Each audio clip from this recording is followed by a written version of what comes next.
So a lot of guys are going to tell you that you need to do this, or you need to do that, or you need this camera, or you need this lens to grow on YouTube. But that's not really necessarily true.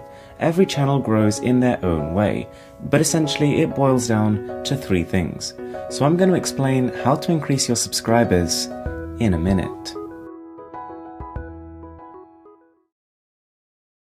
So the first thing you need to do is to just identify something people are searching for. It's that simple. If you're an Android reviewer, go onto Android news sites. If you're a vlogger, determine what's trending. You've then got to make the highest quality video that you possibly can.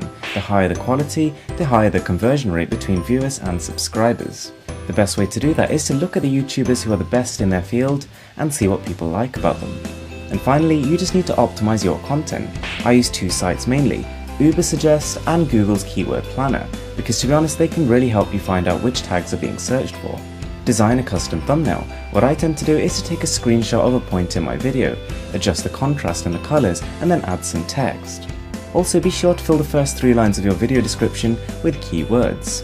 And guys, that's it. Just keep at it. Some videos will get more views than others, but as long as you keep doing that, your growth will accelerate. There's nothing more and nothing less to it. Thanks a lot for watching. I really hope you enjoyed this video. If you did, be sure to slap that subscribe button. I would really appreciate it. I'm Mr. Who's the Boss, and this is Insanely Cool Tech.